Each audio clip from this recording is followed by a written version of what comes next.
आप सभी को नमस्कार, सुप्रभात। सार्थक government job point YouTube channel आप सभी लोगों का हार्दिक स्वागत करता है। चैनल पर नए हैं, चैनल को सब्सक्राइब करके वीडियो को लाइक शेयर करिए, बेल आइकन दबा करके रख लीजिए ताकि आपको नोटिफिकेशन मिल जाए और आप उसे शेयर कर पाएँ। खबरों की शुरुआत कर लेते हैं। फटाफट आप सभी लोग सारी अपडेट देंगे, इसलिए वीडियो में एंड तक जरूर बने रहिएगा। चैनल को सब्सक्राइब न किया हो, सब्सक्राइब अवश्य कर दीजिएगा। चलिए खबरों की शुरुआत कर लेंगे। फटाफट आप सभी लोग सारी अपडेट देंगे, इसलिए आप सभी लोगों से एक गुजारिश और है कि जितने भाई बहन आप सभी लोग हो, सभी लोग कम से कम 5-5 विद्यार्थियों को चैनल के साथ में जोड़िए ताकि ये चैनल शीघ्र 20,000 के आंकड़े को पार कर सके। 8,000 कैंडिडेट जोड़ना आप लोगों का फर्ज है, ठीक है ना। चलिए आते हैं मुद्दे पर बातचीत करने के लिए। सबसे पहले 9721411385 ये मेरा व्हाट्सअप नंबर है।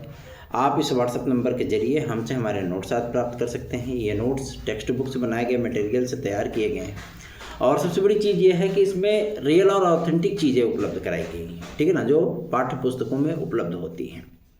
तो आप इसे प्राप्त करके अपनी तैयारियों को वो रूप प्रदान कर सकते हैं ना जहाँ पे आपकी सफलता सुनिश्चित हो जाती है। बाकी आपकी इच्छा, आपकी मर्जी भैया, ज़बरदस्ती थोड़ी में कोई चीज़ें होती है। चलिए आते हैं मुद्दे पर। याद रखें 9721411385, ठीक है। पहली अपडेट है आपकी टीजीटी पीजीटी 2016-2021 की। मैं अपने भाई बहनों से बताना चाहता हूँ कि सोमवार को आप सभी लोगों की लिस्ट जो है वो जमा होने चल रही है, ठीक है ना। और एक लिस्ट आपकी हाईकोर्ट में जाएगी, दूसरी लिस्ट आपकी जाएगी शिक्षा निदेशालय। टेंशन वाली बात नहीं है, सब कुछ कहते नहीं है कि सब कुछ प्यार से मोहब्बत से हो जाए वही सही है, ठीक है। और आप लोगों को भी वो चीज़ें उपलब्ध कराई जाएंगी, ठीक है। और जितने भी विद्यार्थी हैं, ताकि हम लोगों की कोर्ट से विजय हो सके, विजय श्री सुनिश्चित हो सके, सारी चीज़ें अपने मध्यम गति से ही जब आगे बढ़े तो ही बेहतर है। जल्दबाजी में कोई कार्य नहीं किया जाता है। तो आप लोगों को भी वो चीज़ें उपलब्ध कराई जाएंगी, वो मैटर उपलब्ध कराया जाएगा, इसके लिए आप टेंशन मत लीजिए। बहुत से विद्यार्थी ऐसे भी होते हैं जो सोचते हैं कि मैसेज बात किए हैं, लेकिन भैया मैसेज भी नहीं देखते हैं। समस्या इस बात को लेकर के है मेरे भाई बहनों कि हमें जब वक्त नहीं मिल पाता है। अब आप यही सोचिए कि सारा दिन सारी रात अगर 12-12:30 बजे तक आप कार्य में ही व्यस्त रहो और उसके बाद अगर आपको वक्त मिले तो क्या आप मैसेज पढ़ना पसंद करोगे? नहीं करोगे ना। तो यही समस्या है कि हमारे पास वक्त नहीं निकल पा रहा है, जिसकी वजह से मैं मैसेज का रिप्लाई नहीं कर पा रहा हूँ। लेकिन आज कोशिश करूँगा कि आप लोगों को रिप्लाई कर दूँ, क्योंकि बहुत सारे विद्यार्थियों का मैसेज आया है जो कि वो पूछते हैं, कहते हैं, लेकिन हम उनकी बातों को रिप्लाई नहीं कर पाते। तो वो भी सोचते हैं कि हाँ कितना बड़ा कलेक्टर हो गया है कि मतलब मैसेज करो तो मैसेज का रिप्लाई नहीं करते हैं। नहीं भाई बहनों, सबसे बड़ी समस्या ये होती है। कल एक भाई का फ़ोन मैंने उठा लिया था, सर आप बहुत बड़े कलेक्टर हो गए, आप फ़ोन का ना तो उठाते हैं ना ही मतलब मैसेज करते हैं। मैं अपने भाई बहनों से रिक्वेस्ट करके कहना चाहता हूँ कि एक बार एक परिस्थिति में आप मेरी जगह स्वयं को रख करके देखिए। मेरे ऊपर ऐसा नहीं है कि आप सभी भाई बहनों के समस्याओं के निराकरण की भी जिम्मेदारियाँ हैं। टीजीटी पीजीटी 2016-2021 के विद्यार्थियों की भी जिम्मेदारियां हैं। टीजीटी पीजीटी 2022 के विद्यार्थियों की जिम्मेदारियां हैं। एलटी ग्रेड जीआरसी प्रवक्ता के विज्ञापन की भी जिम्मेदारियां हैं। उन समस्याओं के निराकरण कराते हुए तत्काल जो है हम लोगों को विज्ञापन भी लेना है, ठीक है। और शिक्षा सेवा चयन आयोग हो चाहे उत्तर प्रदेश लोक सेवा आयोग हो, सारी समस्याओं का निराकरण प्राप्त करने के लिए विद्यार्थी मेरे पास मैसेज करते, तो उन मैसेज का जो है रिप्लाई करने के लिए हमें एक समय चाहिए था। सुबह के 7-7:30 बजे से लेकर के रात के 10:30-11 बजे तक। आप बताओ कितना समय मिल पाएगा, ठीक है ना। विद्यार्थियों को पढ़ाना भी रहता है, विद्यालय में भी सारी चीज़ें ये वो। तो जब मैं अपने व्यक्तिगत जीवन के लिए भी अगर समय ना निकाल पाऊँ, ठीक है, तो उसमें भी थोड़ी बहुत समस्या होती, पारिवारिक समस्याएं उत्पन्न होने लगती है। लेकिन क्या कर सकते हैं, है ना, तालमेल तो बिठाना ही पड़ता है। तो चिंतित ना होइए, सब कुछ सकारात्मक चल रहा है। अगर कोई भी ऐसी महत्वपूर्ण इन्फॉर्मेशन होगी, कोई भी चीज़ें होगी, तो आप लोगों को तत्काल उपलब्ध कराई जाएगी। रही बात हमारे एलटी ग्रेड जीआरसी प्रवक्ता के लिए, तो मैं आप लोगों को बताना चाह रहा हूँ कि एलटी ग्रेड जीआरसी प्रवक्ता के अधियाचन की प्रक्रिया विदिन 3 डेज समाप्त होने चल रही है।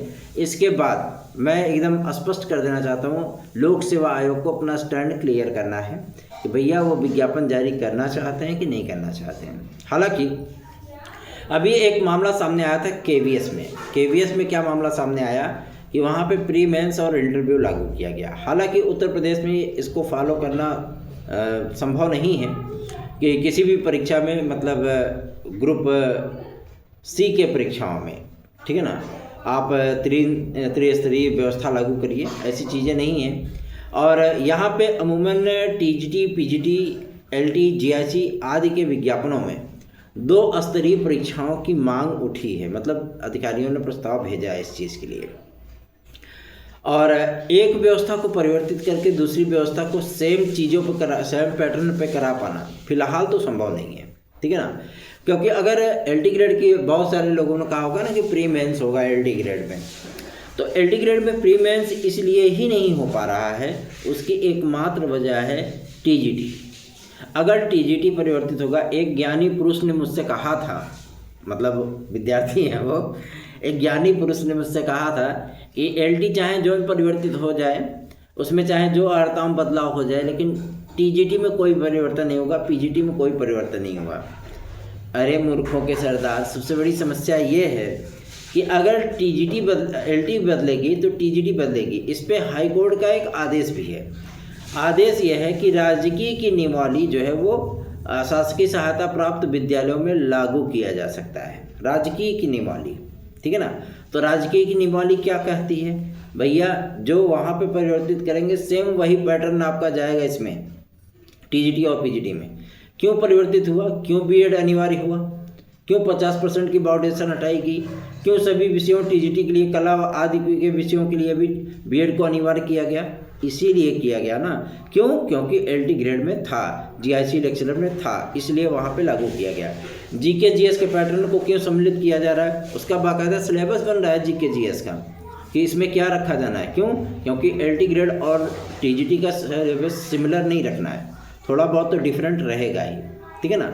वहाँ पे उसका कुछ लेवल होता है, यहाँ पे उसका कुछ लेवल होता है। क्यों, क्योंकि जीआईसी कॉलेजेस शासकीय सहायता प्राप्त विद्यालयों से, जो एडेड विद्यालय होते हैं, उनसे उनकी संख्या कम है, ठीक है ना। तो वहाँ का पैटर्न कुछ है भैया, वहाँ पे गिनी चुनी वैकेंसियाँ आती है, यहाँ पे जो है मतलब ठीक ठाक वैकेंसियाँ आ जाती हैं। ये अतिशयोक्ति है कि 2022 की वैकेंसी 4163 पदों की। क्यों, क्योंकि 15,000 से ऊपर की वैकेंसी वो 2021 में फाइनल हुई थी। विद्यार्थी डिप्रेस्ड थे, बहुत से ऐसे लोगों के मैसेजेस आते थे, बहनें भी रो रो करके जो है अपनी वॉइस रिकॉर्डिंग भेजा करती थी कि हम मन करता है कि हम सुसाइड कर लें, ये कर ले, वो कर ले। हम क्या, प्रभु ऐसा ना करिए, विज्ञापन आएगा, ठीक है ना। और काफ़ी सारे गणमान्य मठाधीशों ने भी कहना शुरू कर दिया था कि अब विज्ञापन नहीं आएगा, लेकिन हम लोगों ने विज्ञापन लिया ना, आया ना विज्ञापन। भले ही 4163 पदों का ही आया, लेकिन विज्ञापन टीजीटी पीजीटी का जारी हुआ। आज इसी के लिए विद्यार्थियों में हम्बल है, इसी के लिए विद्यार्थियों में थोड़ा सा पेशेंस है कि चलो नहीं, कम से कम तो एक एग्ज़ाम मेरा लगा हुआ है कि हमें 45 दिन बाद जो है वो टीजीटी पीजीटी की परीक्षाएं हमें देने के लिए मिलेंगी, ठीक है ना। उसी दौरान आप लोगों का नया विज्ञापन भी जारी होगा। और उत्तर प्रदेश में कोई भी शिक्षक भर्ती स्टार्ट होगी, मैं आप लोगों को एकदम डिक्लेयर कर देना चाहता हूँ, अगर जो है आपकी पहली शिक्षक भर्ती 2025 में स्टार्ट होने वाली है, तो वो है एलटी ग्रेड जीआईसी प्रवक्ता। इसके अलावा अभी कोई वैकेंसी फिलहाल नहीं आएगी टीचरी लाइन में, ठीक है ना। अगर एलटी ग्रेड जीआईसी प्रवक्ता का विज्ञापन आप लोगों का मार्च लास्ट तक या अप्रैल में, अब भाई मार्च लास्ट चल ही रहा है, अप्रैल के प्रथम सप्ताह तक ये विज्ञापन जारी होता है, जो कि उत्तर प्रदेश लोक सेवा आयोग को जारी करना ही पड़ेगा। क्यों, क्योंकि अभी तक अध्याचन की व्यस्तता थी, ई अध्याचन को लेकर के जो है घचमच मचा हुआ था, लेकिन अब वो चीज़ें क्लियर हो गई हैं। क्यों, क्योंकि गवर्नमेंट ने मंजूरी दे दी। जब टीजीटी पीजीटी के लिए अध्याचन आने लगे तो भैया एलटी ग्रेड जीआईसी प्रवक्ता कहीं अछूता रह जाएगा क्या, वो चीज़ें भी क्लियर हो गई हमारी, ठीक है ना। तो अध्याचन की प्रक्रिया एलटी ग्रेड जीआईसी प्रवक्ता के लिए केवल और केवल 3 दिन का शेष है। 3 दिन बाद ये प्रक्रिया समाप्त हो जाएगी, मतलब जितने पदों के अध्याचन है वो प्रेषित कर दिए जाएंगे। हाल फिलहाल में जो जानकारी प्राप्त हुई थी कि जो 91 जो विद्यालय मान्यता प्राप्त हुए थे आपके जीआईसी लेक्चरर, मतलब जीआईसी के लिए, उसमें से जो 9 सृजित पद थे उसको भी गवर्नमेंट ने मंजूरी दे दी कि आप इसको जोड़ दीजिए। आपके एलटी ग्रेड जीआईसी प्रवक्ता के 2021 और 2018 के जो पद रिक्त रह गए थे, क्योंकि 2021 में हिंदी विषय से लगभग 42 सीटें जो है वो रिक्त रह गई थी हाई कोर्ट के आदेश पे, ठीक है ना। उसमें एलिजिबिलिटी का कोई फार्मूला था, कोई चीज़ें थी जिसकी वजह से वहाँ पे सीटें मतलब चयनित विद्यार्थियों को बाहर कर दिया गया था, क्योंकि उन्होंने योग्यता धारित नहीं किया था, योग्यताएं उनके पास नहीं थी, ठीक है ना। अब तो व्यापक स्तर पे योग्यताओं में बदलाव हुआ है तो दिक्कतें हो रही हैं, ठीक है। और उसके बाद जहाँ से वहाँ से भी आप लोगों के कई विषयों में जो है पद वो रिक्त रह गए थे, ठीक है ना। जीआईसी लेक्चरर के भी लगभग 200-250 पद जो है वो रिक्त रह गए थे, और इधर एलटी ग्रेड में भी काफ़ी सारे पद रिक्त रह गए थे। लगभग 1300 पद रिक्त हैं, लगभग 1300 पद रिक्त हैं, और इन पदों को जो है आपके नई एलटी ग्रेड जीआईसी प्रवक्ता के विज्ञापन में जोड़ने की गवर्नमेंट की सहमति भी मिल गई है। तो स्पष्ट है भैया, अब कोई अवशेष श्रेष्ठता सूची नहीं आने वाली है, स्पष्ट है, क्लियर है। भले लोगों को ये चीज़ें लगे कि तृतीय अवशेष श्रेष्ठता सूची आएगी, एसएसटी की आएगी, हिंदी की आएगी, मैथ की आएगी, गृह विज्ञान की आएगी, ऐसा कोई कंडीशन नहीं है। क्यों? क्योंकि गवर्नमेंट ने स्पष्ट कर दिया भैया अब चीज़ें वहाँ से परिवर्तित करिए और वहाँ की सीटें जो है नए विज्ञापन में ऐड करिए, ठीक है ना।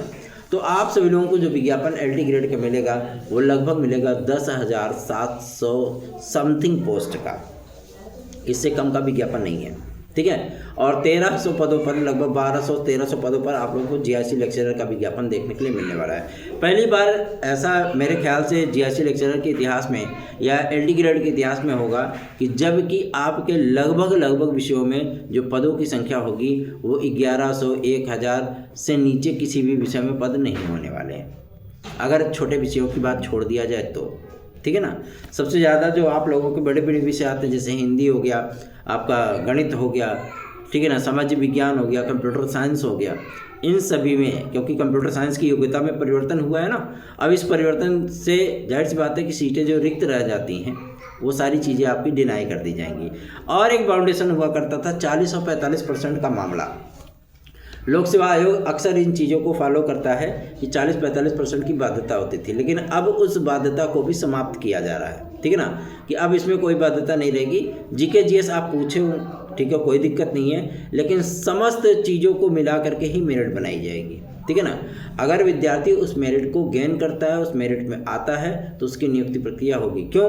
क्योंकि पहले होता था कि जीके जीएस में अगर विद्यार्थी उस क्राइटेरिया को पार नहीं करता था तो सब्जेक्ट की जो उसकी कॉपियाँ होती थी 31 से लेकर के 150 तक के जो क्वेश्चन होते थे वो उसका ऐड नहीं होता था, वो चेक ही नहीं होती थी, सॉफ्टवेयर जो है पहले उसकी उम्र बाहर कर देता था। अब ऐसी कंडीशन नहीं रहेगी, विद्यार्थी चाहें तो वो अपना पकड़ जो है वो सब्जेक्ट में बना करके, मान लीजिए जीके जीएस अगर उनका कमज़ोर है, नहीं पढ़ रहा है, इंटरेस्ट नहीं बन रहा है, नहीं कर पा रहे हैं जीके जीएस, कोई दिक्कत नहीं है, वहाँ पर वो जो है आगे बढ़ सकते हैं। तो चिंतित होने की या हताश या निराश होने की ज़रूरत नहीं है, सारी प्रक्रियाएं आप सभी लोगों की तय समय के अनुसार ही चल रही हैं, और पूरा यकीन है कि शिक्षा सेवा चयन आयोग की जो ऑफिशियल वेबसाइट है उसकी लॉन्चिंग 30 मार्च को कंप्लीट हो जाएगी। मतलब आप लोगों को जो असिस्टेंट प्रोफेसर का जो एडमिट कार्ड है वो हमारे नए नवेले शिक्षा सेवा चयन आयोग की वेबसाइट पे ही देखने के लिए मिले, ठीक है ना। ई पोर्टल को भी इससे लिंक किया जाएगा, हालांकि ये अभी तक आधिकारिक पुष्टि नहीं है कि ई पोर्टल पे मौजूद अध्याचनों को क्या आम विद्यार्थी भी देख सकेगा या केवल ये अधिकारियों के लिए ही होगा। भगवान मालिक है, देखते हैं क्या चीज़ें हो सकती हैं, ठीक है ना। आप लोगों को मैं हर बात के लिए आश्वस्त इसलिए करता हूं क्योंकि आपके प्रति हुई जीवन में जो समस्या होती, बहुत से विद्यार्थी होते हैं फ़ोन करने लगते हैं 97 पर।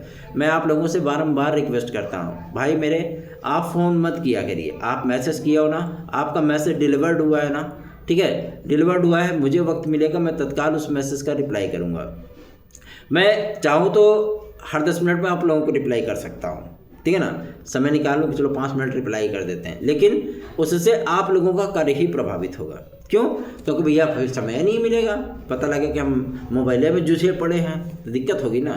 कार्य आप लोगों का सर्वाधिक इम्पोर्टेंट होता है, ठीक है। रिप्लाई तो यार 2 दिन 4 दिन में हो ही जाएगा, कौन सा आसमान टूटा पड़ा है ना।